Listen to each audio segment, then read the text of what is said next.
여러분 안녕히 주무셨습니까? 참 좋은 아침입니다. 우리 2015년 10월 22일 목요일 말씀으로 드린 오늘의 번제 함께 합니다.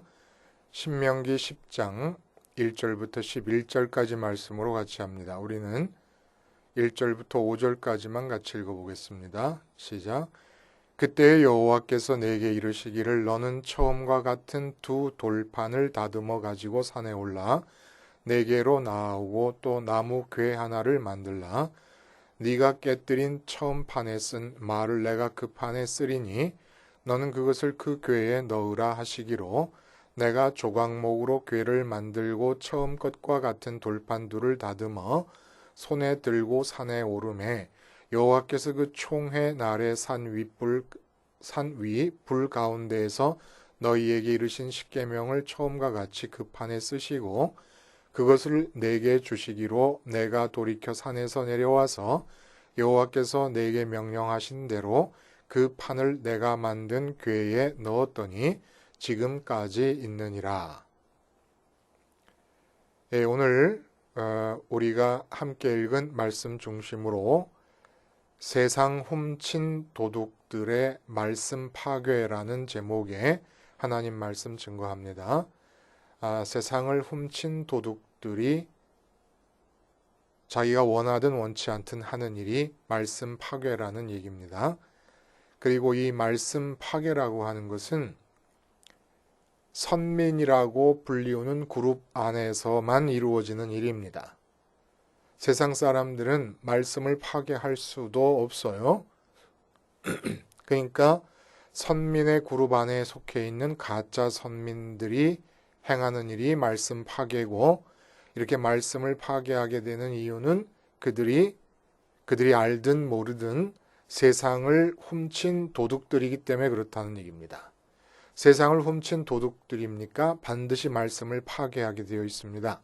말씀을 파괴한다는 것은 말씀을 대할 때 나는 파괴하고 있는 줄 몰라요. 근데 그 말씀을 이해하는 과정에서, 말씀을 선포하는 과정에서 말씀을 받아들인다고 생각하고 있는 동안에 실상은 말씀을 파괴하고 있다는 거예요. 쉽게 말하면 우리가 세상을 훔치고 있는 상태에서 말씀을 읽으면 그 말씀을 파괴하는 것입니다. 우리가 알든 모르든 세상을 훔치고 있는 상태에서 강단에서 설교를 하면 말씀을 전하는 것이 아니라 하나님 말씀을 파괴하고 있는 것입니다. 근데 말씀이 파괴될 때 특별히 은혜 받는다고 착각하는 경우도 굉장히 많아요. 또 우리가 소위 요새 유행하고 있는 말씀을 읽으며 큐티를 한다. 근데 큐티하는 내 마음의 상태가 세상을 훔친 도둑의 마음의 상태라 그러면 큐티를 통해서 철저하게 말씀을 파괴하게 되는 것입니다. 이제 이게 인간의 불행의 시작이죠. 이거 말씀만 파괴하지 않으면 불행이라는 건 존재할 수가 없습니다. 그리고 이런 불행을 가져오는 말씀 파괴는 반드시 세상을 훔친 도둑들에 의해서 가능해집니다. 그리고 우리가 불행하다는 것은 내가 세상을 훔친 도둑이라서 하나님 말씀을 파괴하고 있기 때문입니다. 여러분, 그리스 신화가 말하는 인간의 불행의 기원에 관한 내용이 있어요. 어디에서부터 인간의 불행이 도대체 비롯되었는가? 도난 사건으로부터 비롯됩니다. 신화 속에 등장하는 프로메테우스, 거인족인 티탄족이잖아요. 이 프로메테우스가 주신 제우스로부터 몰래 하늘에서부터 불을 훔쳐다가 사람들에게 주었습니다. 그래서 그리스 신화로서는 인간에게 맨 처음 문명을 가르친 장본인이 바로 이 프로메테우스라고 알려져 있어요. 어쨌거나 지금 신화 얘기를 하는 거예요. 사실 얘기를 하는 게 아니라. 이렇게 불을 도둑맞은 제우스가 화가 나서 프로메테우스에게 복수를 결심하고 행한 일이 뭐냐 하면은 여자를 하나 만들어서 프로메테우스에게 보내게 됩니다. 그 여자의 이름이 바로 판도라예요. 근데 이 판도라라는 여자를 프로메테우스의 동생이 에피메테우스라고 하는 자가 있는데, 그렇게 형이 만류를 했음에도 불구하고 에피메테우스가 이 판도라의 아름다움에 현혹돼 가지고 판도라와 결혼을 하게 됩니다. 근데 판도라는 아주 호기심이 많은 여자고, 마침 에피메테우스는 그 판도라의 호기심을 불태울 만한 요소가 하나 있었는데, 그게 뭐냐면 단지가 하나 있었어요. 근데 이게 꿀단지가 아니라 어떤 단지냐면, 신화 속에서 에피메테우스가 사람을 만들거든요. 에피메테우스가 사람을 창조하면 사람에게 뭐 말하는 능력을 준다, 무슨 직립보행의 능력을 준다, 이럴 때마다 프로메테우스 형인 프로메테우스가 와가지고 검증을 합니다. 아, 참 잘했다, 잘했다. 이렇게 만들어가는 과정 중에서 인간에게 삶의 환경을 줄 때에 인간에게 필요하지 않다, 불필요하다고 생각하는 모든 요소들을 다 모아서 이 단지 안에 담아뒀던 겁니다. 그 단지 안에 들어있는 것들이 뭐냐 하면은 각종 질병들, 그러니까 인간 삶에 주어지는 모든 재액들, 재앙들, 그리고 정신적으로 심리학적인 차원에서 질투라든지 원한이라든지 복수심 같은 것들, 이런 것들을 인간 삶에서 필요 없는 것이고 없어야 되는 것이라고 생각해서 그 단지 안에 다 모아뒀었습니다. 근데 이 호기심 많은 판도라가 견디지 못하고 그만 그 단지를 열게 되면서 그 단지 안에 에피메테우스가 가둬두었던 모든 불행이 다 튀어나오게 된 거예요. 이걸 우리가 판도라의 상자라 그러지 않습니까?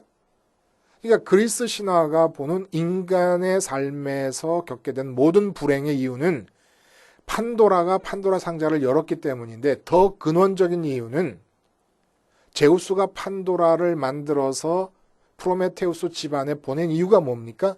프로메테우스가 하늘로부터 불을 훔쳤기 때문에. 결국 이 도둑질이, 하늘로부터 불을 훔친 이 도둑질이 근원적인 차원에서 얘기하자면 인간의 삶에 어마어마한 씻을래야 씻을 수 없고 없앨래야 없앨 수 없는 각종 불행을 가져왔다고 하는 얘기예요. 근데 성경에서도 이런 도난 사건이 기록되어 있습니다. 성경에 기록된 도난 사건은 이건 신화가 아니에요. 진리요 사실입니다.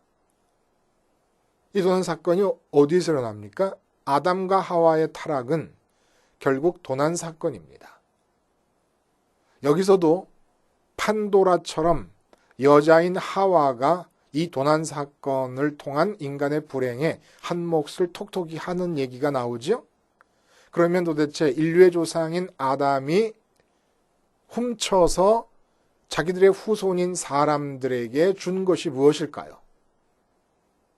아담은 참 유일하신 하늘에 계신 하나님으로부터 이 세상을 훔쳐다가 인간들에게 주었습니다. 이 땅 위의 삶을 훔쳐다가 인간에게 준 거예요. 이 바로 인간의 불행의 원인이 되어버립니다. 본래 사람이라고 하는 뜻이 들어있는 이름을 가진 이 아담이라는 말 속에 사람이라는 말이 들어있어요. 이 사람이라고 하는 뜻의 아담이 가져도 되는 것은 오직 하나님뿐입니다. 세상에서 살고 있는데 세상을 향하여서는 선악 판단을 하지 말아야 된다라고 하는 얘기는 뭘 뜻하느냐? 세상에서 살고 있지만 세상에 있는 것은 단 하나도 마음에 가질 수가 없다는 얘기입니다. 왜냐하면 판단하려면 내 안에 끌어들여야 되고 끌어들인 것은 판단하게끔 되어 있습니다. 생각합니다. 그것에 관해서 고민합니다. 그러니까 선악 판단이 금지된 본래 사람 것으로 정해진 대상은 오직 세상에 있는 것들이 아닌 하늘에 계신 하나님 자신뿐이었습니다. 그러면 아담은 도대체 뭘 하면서 살고 있는 것이냐, 세상에서. 세상에서 살고 있는데 선악 판단을 세상에 대해서 하지 못하니까 세상에서 가질 수 있는 게 아무것도 없어요. 근데 세상에서 살게 하셨습니다. 뭘 하고 있는 겁니까, 세상에서? 세상에서 살면서 세상에 사는 자로서 하늘에 계신 하나님을 마음에 가짐으로써 하나님이 들어오셔서 당신의 것인 이 세상을 향한 하나님의 마음과 뜻과 계획이 흘러나가도록 하는 자리의 역할을 하는 거였습니다. 그러니까 내가 가정이 있다. 그러면 가정을 내 것으로 삼아서 내가 어떻게 가정을 잘 이끌어갈 것인가 고민할 것이 아니라 가정 안에서 나는 마음으로 하나님만을 갖게 됨으로써 나라고 하는 자리에 하나님이 내려오셔서 하나님의 마음이 내려오셔서 그 가정을 당신의 것인 그 내 가정을 당신의 뜻대로 이끌어가도록 하는 자. 이게 바로 아담이었고 이게 바로 나하고 나라는 사람이라는 겁니다. 모든 사람의 이 세상의 존재 의미가 거기 있었다는 거예요. 내 직장, 내 나라, 심지어는 내 몸까지도 이게 내게 아니라는 거예요. 그러면 몸과 나와의 관계는 어떤 겁니까? 내가 마음으로 하나님만을 가짐으로써 그 마음 안으로 들어온 하나님께서 내 몸에 관해서 당신의 뜻을 펼쳐나가시는 것. 그러니까 건강 문제도 내게 아니라는 거예요, 실제로. 근데 아담이 사탄에게 유혹을 받아가지고 선악을 판단하게 되면서 자기는 단지 하나님이 내려오시는 자리 역할만 해드려야 되는 그런 본분을 망각하고 자기가 하나님의 자리가 되어줘야 되는 것들, 그래서 하나님의 뜻이 나타나야 되는 그것들을 자기가 가져버리면서 자기 뜻을 적용시키기 시작합니다. 이게 바로 우리가 이 세상 일 때문에 가정 때문에 걱정하고 자녀 때문에 걱정하고 직장 때문에 걱정하고 승진 때문에 걱정하고 결혼 때문에 걱정하고 건강 걱정하고 있는 이게 다 지금 훔치고 있는 중이라는 얘기예요. 자, 오늘 본문에 두 번째 십계명 돌판받은 이야기가 회상되고 있습니다. 그러면 왜 첫 번째 돌판을 모세가 깨뜨려 버렸을까요? 이 조금 어떻게 보면은 모세께서 정말 위대한 모세께서 그 위대함에 걸맞지 않게 조금 경거망동하신 것이 아닌가라는 의심이 들어요. 아니 이스라엘 백성들이 금송아지를 숭배한 것은 금송아지 숭배한 것이고 하나님께서 직접 써주신 말씀의 돌판은 말씀의 돌판이지 왜 그걸 깨뜨려 버립니까? 이것도 그 르비딤에서의 사건처럼 모세가 하나님을 향한 믿음을 드러내 보였어야 되고 하나님의 영광을 드러냈어야 되는데 자기의 격정을 드러낸 것 아닐까요? 근데 르비딤 사건에서처럼 하나님의 그런 나무램이 없으십니다. 이 사건의 참 의미는 뭡니까? 선민들이 금송아지를 숭배하면서 그 금송아지에 여호와의 이름을 붙이고 난리를 친 이 사건이 다름 아닌 하나님의 말씀을 깨뜨리는 것과 등가의 사건이다라는 것을 가르쳐 주고 있는 겁니다. 그래서 신명기 9장 16절에 보면 너희 하나님 여호와께 범죄하여 자기를 위하여 송아지를 부어 만들어서 여호와께서 명령하신 돌을 빨리 떠났기로 내가 그 두 돌판을 내 두 손으로 들어 던져 너희의 목전에서 깨뜨렸노라. 금송아지 때문에. 더군다나 이 금송아지가 여호와와 일치되는 것으로 여기고 있는 상황에서 앞으로도 너희가 금송아지를 만들고 금송아지에게 여호와의 이름을 갖다 붙이는 이런 일이 발생할 때에는 너희에게 허락된 모든 하나님의 말씀은 다 깨뜨려질 것이고 그리고 그 현장에서 지금 살아계신 하나님께서 주시는 모든 말씀도 너희는 다 깨뜨려버리고 말 것이다 라는 경고를 주고 계시는 겁니다.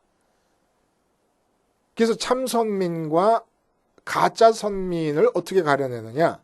마태복음 5장 17절의 말씀 내가 율법이나 선지자를 폐하러온 줄로 생각하지 마라. 폐하러온 것이 아니라 완전하게 하려 함이라. 진실로 너희에게 이르노니 천지가 없어지기 전에는 율법의 1.1획도 결코 없어지지 아니하고 다 이루리라. 율법의 1.1획도 부서뜨리지 않는다는 얘기예요. 참 선민은. 가짜 선민의 특징은 무엇이냐? 말씀을 철저하게 깨뜨리고 부숴버리고 파괴합니다. 그러면 도대체 왜 이런 일이 생겼을까요? 말씀을 깨뜨리는 일이 생긴 것이 금송아지 때문이에요. 그러면 금송아지 사건이 뭐였습니까? 이 금송아지 사건이 바로 세상을 훔쳤기 때문에 나타난 사건이라는 거예요. 세상을 훔쳤다는 것이 여러분 뭡니까? 우린 태어나면서 자연스럽게 마음속에 내 삶에서 일어나는 세상 일들을 담게 돼요. 그리고 그 일을 자연스럽게 걱정하게 되고 근심하게 되고 그 일을 잘 해보려고 애쓰게 됩니다. 노력하게 됩니다. 이건 거의 유전적으로 일어나는 일이에요. 그러니까 어떻게 그 일어나요? 우리 마음 안으로 내 바깥에 있는 세상 것들의 이름을 담게 됩니다. 가정이면 가정, 이름을 담게 돼요. 이름을 담고 이름이 가리키는 존재와 관계하고 그 이름을 담은 것들 중에서 마음의 지성소에 담긴 것들이 있으면 기쁨과 만족의 이유가 된다고 생각해서 그 이름이 가리키는 존재를 추구하고 그리고 살아가게 되는. 근데 이런 상태를 그대로 유지하면서 여호와 하나님의 이름을 만나게 됩니다. 그때 여호와 하나님의 이름은 어떤 존재를 가리키느냐? 능력만 갖고 있고 자기의 의견도 생각도 없는 금송아지로 변해버리고 만다는 겁니다. 내가 마음속에 세상을 훔쳐서 내가 책임져야 되고, 예를 들어 직장 문제다 그러면 이 직장 문제가 내가 고민합니다. 내가 책임지고 내가 노력하고 내가 애쓰고 내가 그것에 관해서 정보를 알아보고 해야지 직장이 구해진다는 생각을 갖고 있다. 그런데 그런 가운데 전도를 받아서 예수님을 알게 되고 하나님을 알게 됐다. 그러면 그때 들은 예수님과 하나님은 금송아지로 바뀌어버리고 만다 이겁니다. 또 전도받지 않고 이미 믿고 있는 사람이었다 그러더라도 내 마음속에 먼저 세상 일이 담겨지고 그 다음에 하나님과 예수님의 이름이 들려지면 그 하나님과 예수님은 반드시 성경에서 소개되고 있는 역사와 이 행동을 통하여 보여주신 모든 기적적인 능력을 갖고 있는 금송아지로 변할 수밖에 없다는 얘기입니다.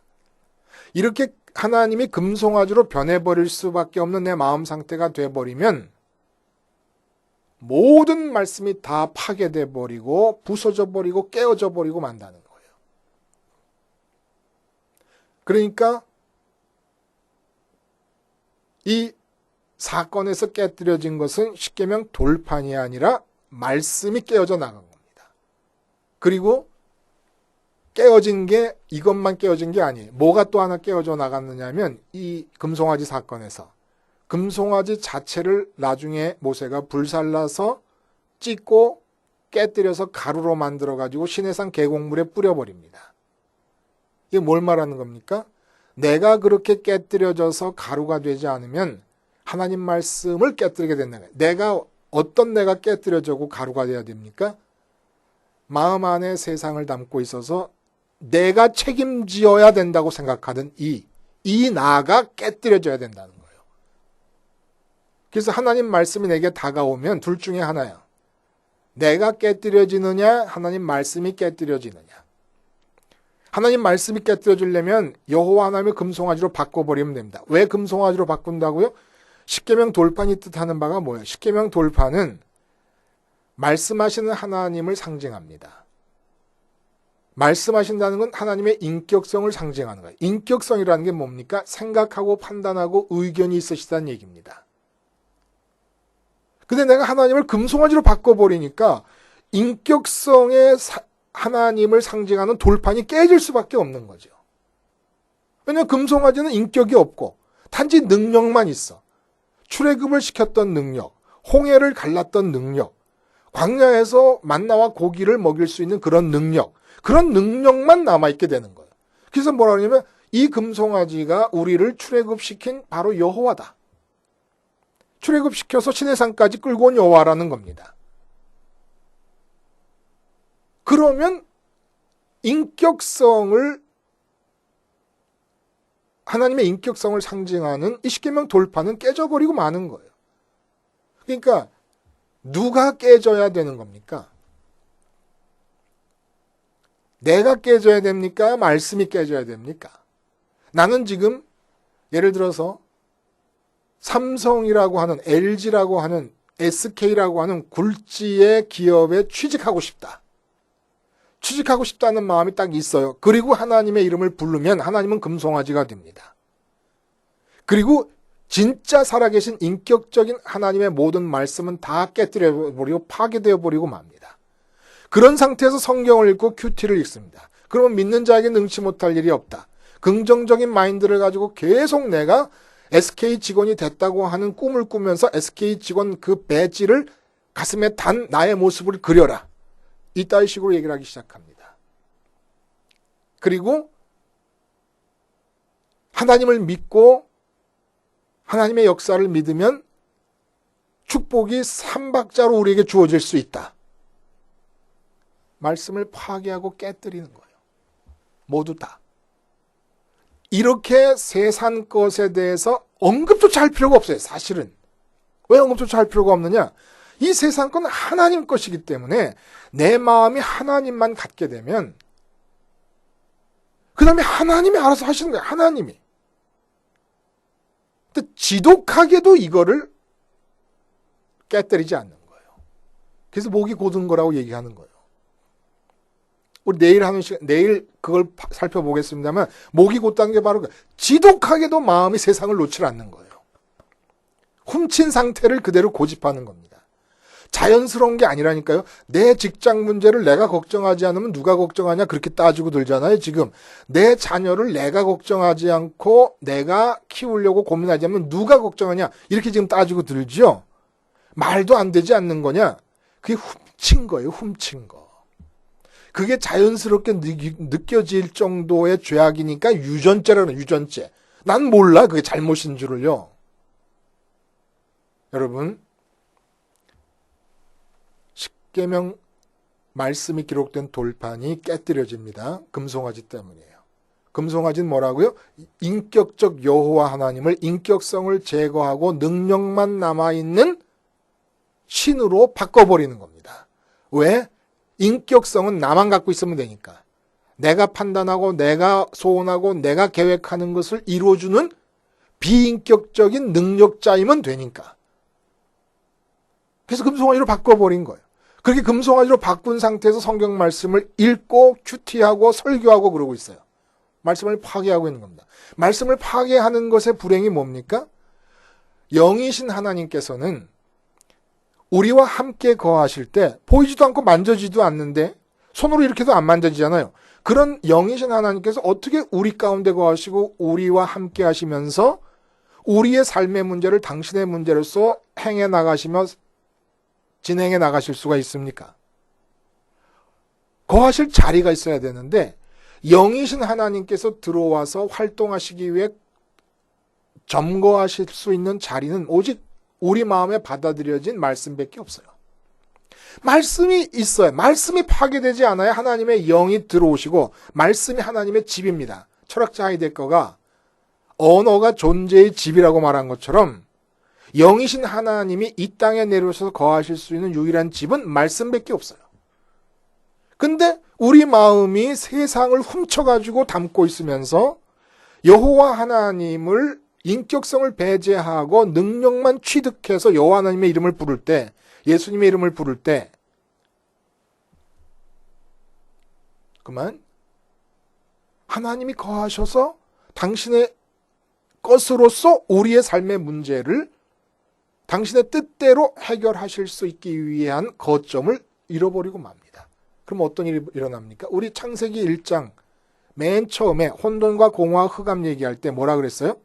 혼돈과 흑암과 공허가 하나님의 창조에 의해서 완전히 제거된 게 아닙니다. 억제되어 있는 거예요. 홍해 바다의 물이 양쪽으로 벽을 이루어서 억제되어 서 있었던 것처럼 혼돈과 공허와 흑암은 억제되어 있는 것이에요. 그래서 예레미야서에 선민의 나라가 혼돈과 공허와 흑암에 뒤덮인 얘기를 얘기합니다. 하나님의 말씀이 주어지면서 혼돈과 공허와 흑암이 밀려나고 억제되어 있어요. 근데 하나님의 말씀이 파괴되어 버려요. 그럼 어떻게 됩니까? 우리 삶이 혼돈과 공허와 흑암으로 덮여버리는 겁니다. 왜 걱정합니까? 혼돈하니까. 공허하니까. 아무리 노력해도 주어지는 게 없으니까. 그리고 뭘 어떻게 해야지 답이 주어지는지 알 수가 없는 혼돈이 주어져 있으니까. 그리고 왜 흑암이 덮여있는 깊음. 자꾸 우울해져요. 왜? 그 태초의 흑암과 기쁨이 나를 공격하고 나를 엄습해버리고 지배하고 있으니까. 그리고 말씀이 주어져야 삶이 살아납니다. 내 삶이 살아나는 거야. 내가 살리려고 할 필요가 없는 거야. 말씀으로 온 세상이 창조되지 않았습니까? 근데 하나님의 말씀으로 창조된 세상 안에 살면서 하나님의 말씀을 파괴해버리고 있는 거예요. 그래갖고 어떻게 행복이 주어질 수가 있겠습니까? 하나님의 말씀이 받아들여지는 곳마다 혼돈이 극복되고 공허가 극복되고 흑암이 극복되는 거예요. 그러니까 내 마음속에 세상을 집어넣고 세상에서 얻고 싶은 내 소원을 살리거나 내 계획을 살리거나 내 뜻을 살리지 말고 그래갖고 하나님의 말씀을 파괴하지 말고 나를 가루로 만들어 금송아지를 가루로 만들듯이 가루로 만들어서 시냇물에 버려버리는 겁니다. 어떤 나를? 세상을 쥐고 있는 나를. 세상을 담고 있어서 세상 일을 걱정하고 있는 나를. 그래서 하나님의 말씀이 파괴되지 않고 말씀이 살아나게 해야 돼. 말씀만 살아나면 말씀 하나로 천지를 창조하신 하나님께서 태양도 달도 어마어마한 이 지구의 모든 삼라만상을 다 말씀으로 창조하셨으니까 말씀만 파괴하지 않으면 내 삶은 하나님의 계획대로 본래대로 살아나는 거예요. 그걸 왜 세상을 훔쳐가지고 내 것처럼 생각해갖고 본래 내 것으로 주어진 하나님은 가질 생각도 안 하고 프로메테우스가 제우스로부터 불을 훔쳐서 사람들에게 불을 주어서 판도라의 상자가 열리게 된 것처럼 연쇄 반응으로 아담이 사탄에게 꼬임을 받아가지고 이 세상 삶을 훔쳐가지고 우리에게 넘겨줬는데 상속됐어요. 이젠 이 상속물을 버려야 될 때가 됐어요. 그 상속을 받고 있는 한 선민의 그룹 안에 들어와서도 말씀을 깨뜨리게 되는 겁니다. 말씀을 파괴하게 되는 거예요. 하나님 함께 구하실 수 없고 혼돈과 공허가 올 수밖에 없어요. 어떻게 세상 지긋지긋할 정도로 끈끈하게 내 살이 되어 붙어있는 이 세상, 내 가족, 내 몸, 내 건강, 내 성공, 내 형통, 내 삶, 이 지긋지긋한 이 세상의 모든 것들, 목사님들 같은 경우는 예배당, 부흥, 얼마나 지긋지긋하게 내 마음에 붙어 있습니까? 세상 것이 붙어있는 이 상태로는 목사님들이 백날 첫날, 그러니까 성경 백독한다. 성경 백독이 아무 소용없어요. 성경 백독하면 세상을 먼저 훔치고 마음에 담은 상태에서 성경 백독하면 말씀을 100번 파괴하는 겁니다. 세상을 훔친 상태에서 새벽 3시에 일어나서부터 매일같이 5시간 큐티를 하면 매일 5시간씩 말씀을 파괴하는 겁니다. 그럼 어떻게 해야 되느냐? 세상과 지긋지긋할 정도로 내 살이 되어 붙어버린 이 나의 마음이, 내 인격이 날마다 십자가에서 죽어 가루가 되는 겁니다. 이것이 일어나지 않으면 하나님 말씀을 파괴하는 일이 계속 자행될 수밖에 없고 하나님 말씀이 파괴되어 버리면 혼돈과 공허와 흑암이 나를 덮을 수밖에 없는 거예요. 여러분, 십자가 생활하에 목숨을 거는 이유는 어차피 세상 일은 내 게 아니에요. 내 몸이 내일 죽는다 그래도 내 일이 아니에요. 그럼 우리가 할 일은 뭐냐? 내일 죽는다는 게 분명하다 그러면 내일 죽기 전까지 내 몸이 죽는 것에 대해서 내 마음이 완전히 자유로울 수 있을 때까지 십자가 붙잡고 기도하는 겁니다. 몸에 대해서 내 몸이 죽게. 내 몸을 마음이 훔쳐서 갖고 있는 이 상태로부터 빠져나오게. 내 사업이 내일 모레 망한다 그러면 내가 할 일은 망하는 사업을 바로 세우려고 할 것이 아니라 망하는 사업이 내 것이 아닌 상태로 떨어져 나갈 때까지 십자가 붙잡고 사업에 대해 죽는 거예요. 사업 붙들고 있는 내가 가루가 돼버리는 겁니다. 그래서 내가 사업을 향한 하나님의 말씀을 파괴하지 않을 수 있는, 하나님의 계획을 파괴하지 않을 수 있는 위치에 쓰잖아요. 그러면 그 하나님의 말씀이 다 죽었던 잿더미 위에서도 사업을 다시 만들 수도 있어요. 왜? 무에서 유를 창조하신 것이 말씀의 힘이니까.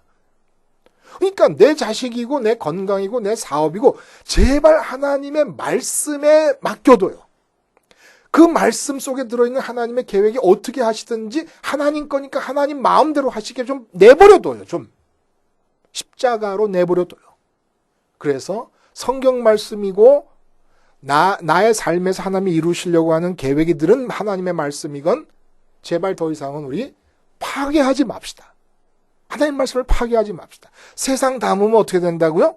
세상을 먼저 담게 되면, 세상을 훔쳐서 담게 되면 반드시 여호와 하나님의 인격성을 배제해봐. 인격성이라는 것은 하나님의 의견, 하나님의 계획, 하나님의 판단을 다 제거해버리고 하나님의 능력만 남기게 됩니다. 금송아지로 바꿔버립니다. 금송아지로 바꾸면 십계명 돌판이 깨뜨려지듯이 하나님의 모든 말씀을 파괴돼버리고 맙니다. 하나님의 말씀이 파괴돼버리면 영이신 하나님께서 우리 삶에 들어오셔서 거하실 자리가 없어져 버리고 말게 되고 혼돈과 공허와 흑암에 덮여버리고 맙니다. 그러면 거꾸로 십자가를 통해서 이 세상을 훔치려는 나만 죽기만 하면 하나님의 말씀이 들어오셔서 세상을 창조하셨던 그 말씀이 나의 삶에서 당신의 보기 좋으신 뜻을 따라 창조의 사역을 해나가실 것입니다. 기도하시겠습니다. 하나님 아버지, 더 이상 도둑질 그만하고 그러기 위해 십자가 붙잡고 나를 가루로 만들며 하나님 말씀을 파괴하는 대신에 내가 파괴되어 하나님 말씀만 내 삶에서 살아 역사하는 삶을 살게 해 주시옵소서. 예수님의 이름으로 기도하옵나이다. 아멘.